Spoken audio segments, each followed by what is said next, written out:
Assalamualaikum warahmatullahi wabarakatuh.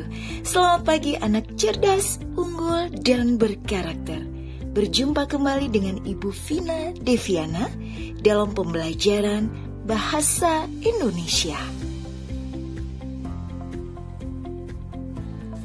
Kali ini kita akan belajar materi Bahasa Indonesia kelas 11 semester 1, yaitu argumentasi, alas gagasan tak terbantahkan. Dengan mempelajari teks argumentasi, kalian dapat berlatih menyampaikan sikap, pendapat, gagasan, permasalahan, atau solusi secara meyakinkan karena didukung oleh data atau fakta yang objektif serta alasan yang kuat. Berdasarkan data atau fakta itu, kalian dapat membangun opini yang relatif tak terbantahkan. Di suatu forum atau media, kalian mungkin pernah mendapati seseorang mengajukan saran, pendapat, atau rekomendasi. Misalnya ada seorang ekonom konvensional merekomendasikan bahwa untuk hidup yang lebih baik di masa tua atau masa depan, orang harus menghemat pengeluaran sehingga bisa menabung. Tabungannya itu akan menjadi cadangan hidup ketika tiba saat orang tersebut tidak mampu lagi bekerja. Banyak orang membenarkan dan mengikuti pendapat ini. Namun demikian, ada ekonom yang menentangnya dengan mengatakan bahwa untuk kehidupan yang lebih baik di masa tua atau masa depan, orang harus menambah pengeluaran untuk makanan bergizi sehingga sehat dan kuat untuk bekerja lebih produktif.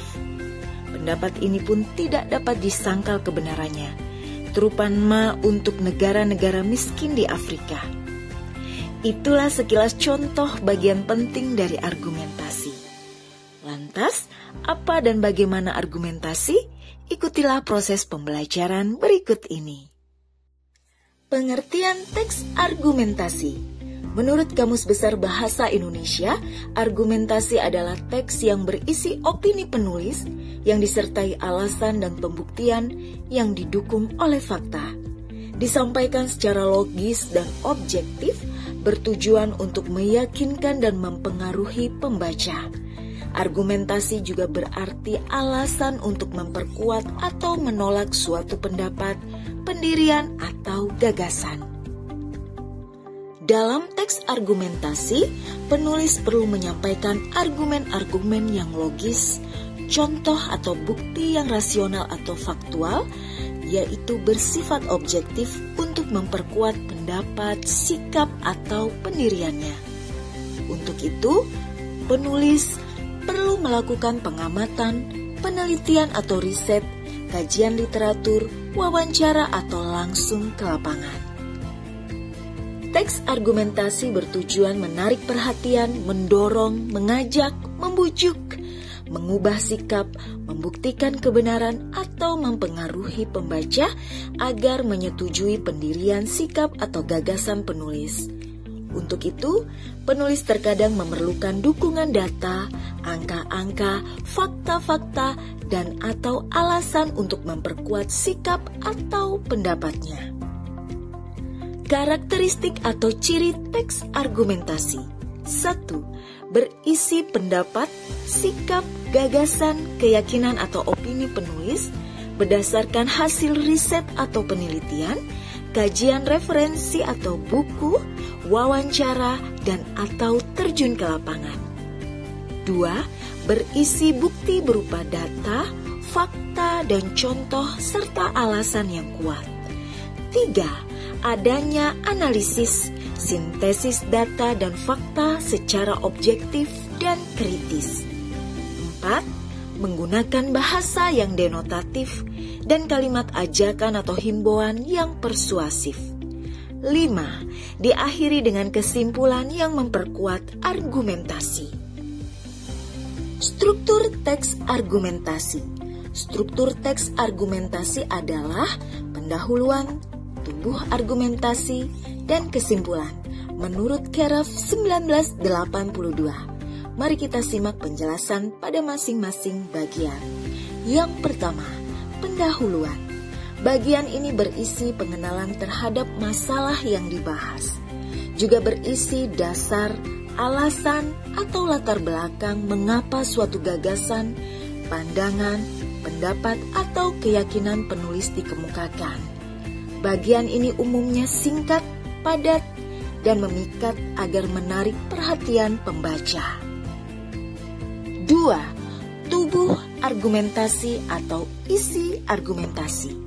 Bagian ini berisi fakta, evidensi atau bukti atau kenyataan, kesaksian, premis untuk menguatkan atau membuktikan bahwa pendapat, pandangan, ide, atau gagasan yang dikemukakan penulis adalah benar adanya, sehingga pembaca mempercayai, meyakini, dan mendukung gagasan penulis.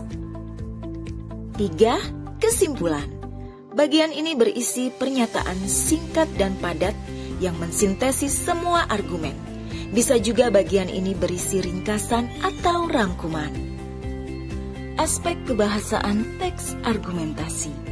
Aspek kebahasaan teks argumentasi pada umumnya dapat dijelaskan sebagai berikut. 1. Bahasa teks argumentasi secara umum bersifat formal atau baku, baik kosakata maupun strukturnya. Bahasa baku yaitu bahasa yang sesuai dengan kaidah kebahasaan. 2. Sebagai bahasa ilmiah, teks argumentasi sering diwarnai penggunaan istilah teknis atau istilah keilmuan. 3. Teks argumentasi adalah teks yang bersifat objektif. Karenanya teks argumentasi sebaiknya tidak menggunakan pronomina saya, aku atau hamba, tetapi menggunakan kita atau penulis, atau bentuk pasif impersonal. Misalnya berikut ini. Silakan disimak contoh-contoh berikut ini. Contoh tersebut menghindari diri dari sifat ego atau terkesan sombong. Teks argumentasi menggunakan verba relasional seperti adalah, merupakan, ialah, yaitu, yakni, bernama, menjadi, dan sebagainya.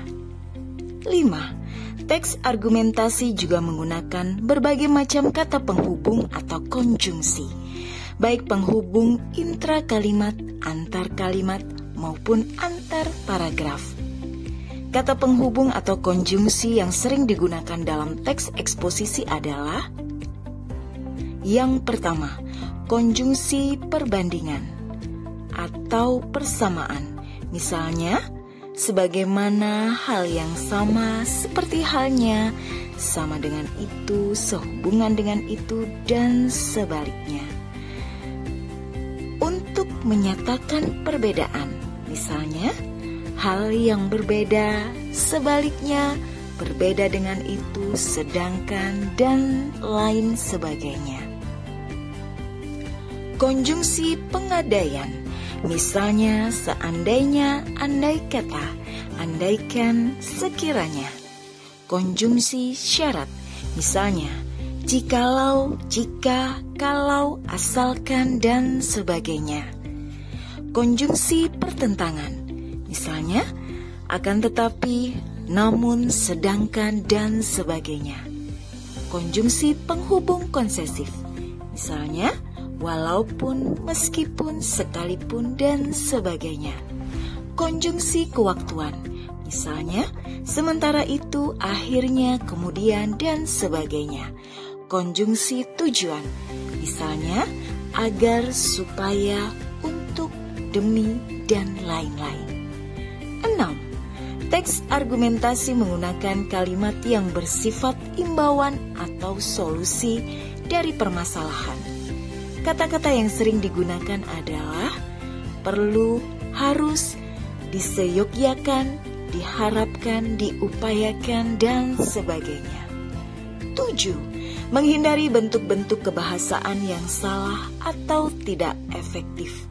Di antaranya, salah memilih konjungsi antara adalah atau ialah dan yaitu. Silakan disimak contoh berikut ini. Penggunaan kata yang mubazir atau pleonastis, misalnya adalah, merupakan, agar, supaya, saling tolong-menolong, dan seterusnya.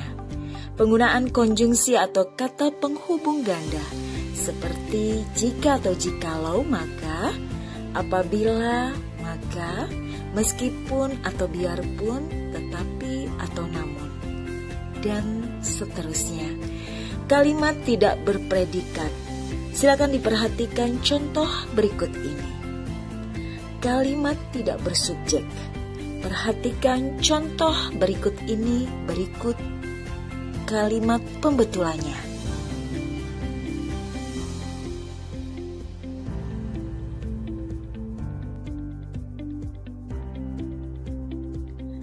Gagasan utama dan gagasan penjelas. Gagasan utama atau ide pokok adalah gagasan terpenting yang ingin disampaikan penulis kepada pembacanya. Gagasan utama dituangkan dalam kalimat utama.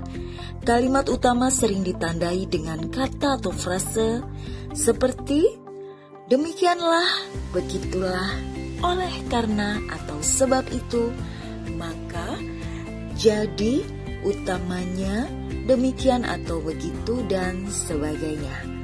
Kalimat utama umumnya dijabarkan atau dirinci dengan beberapa kalimat penjelas, yaitu kalimat yang berisi gagasan penjelas. Kalimat penjelas bisa berupa keterangan atau penjelasan, contoh, rincian, bukti-bukti, alasan, dan sebagainya. Kemungkinan letak kalimat utama dalam paragraf adalah sebagai berikut: di awal, di akhir, di awal dan di akhir, di tengah, dan menyebar di seluruh paragraf. Paragraf yang kalimat utamanya di awal disebut paragraf deduktif. Paragraf yang kalimat utamanya di akhir paragraf disebut paragraf induktif. Paragraf yang kalimat utamanya di awal dan ditegaskan lagi di akhir paragraf disebut paragraf campuran deduktif dan induktif. Paragraf yang kalimat utamanya di tengah disebut juga paragraf ineratif atau campuran induktif deduktif. Selain itu, ada paragraf yang kalimat utama atau gagasan utamanya implisif, diungkapkan dalam bentuk pikiran-pikiran penjelas atau pendukung yang menyebar di seluruh atau beberapa tempat dalam sebuah paragraf. Paragraf ini sering terdapat pada teks atau paragraf proses, naratif, dan deskriptif. Teks argumentasi pun juga dimungkinkan menggunakan jenis paragraf ini. Untuk menemukan ide pokok atau ide utama atau gagasan pokok atau utama dalam paragraf, pada umumnya kita bisa bertanya dengan kata apa dan bagaimana. Silakan diperhatikan contoh-contoh paragraf berikut ini. Berikut penjelasan tentang gagasan pokok dan pertanyaan apa dan bagaimana.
Kalimat fakta dan kalimat opini.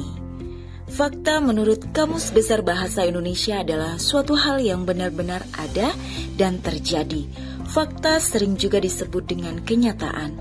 Fakta dapat diperoleh melalui pengamatan terhadap suatu objek atau peristiwa atau kejadian. Kalimat fakta adalah kalimat yang di dalamnya terdapat sebuah informasi yang sebenarnya dan dapat dibuktikan kebenarannya. Agar pendapat tidak dapat dibantah, pembicara atau penulis argumentasi harus menyampaikan argumen-argumen yang logis disertai fakta dan data pendukung yang benar. Fakta dan data disajikan dalam kalimat-kalimat fakta. Berdasarkan kalimat-kalimat fakta itulah dibangun opini yang logis sebagai sebab, akibat, konsekuensi, prediksi, saran atau solusi dan sebagainya. Ciri kalimat fakta. 1. Menggunakan data, yaitu keterangan yang benar-benar ada atau nyata. Ada data kuantitatif berupa angka-angka dan data kualitatif yang tidak berupa angka. 2. Mengemukakan pendapat ahli atau lembaga. 3. Menggunakan fakta atau hal atau keadaan atau peristiwa yang merupakan kenyataan atau benar-benar terjadi apa adanya tanpa ditambah-tambahi atau dibumbui. Silakan disimak dengan seksama contoh kalimat fakta. Opini. Opini menurut Kamus Besar Bahasa Indonesia mempunyai 3 pengertian, yaitu pendapat, pikiran, dan pendirian. Kalimat opini adalah kalimat yang berisi pendapat, pemikiran, pendirian, atau perkiraan orang, baik secara perorangan maupun kelompok. Opini akan kuat dan sulit dibantah jika dilandasi data, fakta, atau asumsi yang benar atau valid. Ciri kalimat opini. 1. Berisi pemikiran, pendapat, pandangan, gagasan, keyakinan, usul, saran, penilaian, penafsiran atau interpretasi, prediksi atau perkiraan. 2. Menggunakan kata-kata harus, perlu atau memerlukan, akan, terus, mungkin, dan seterusnya. Atau bisa diberi penumpu, sebaiknya, mestinya, tampaknya, bisa jadi kemungkinan, dan seterusnya. Silakan disimak dengan seksama contoh-contoh berikut ini.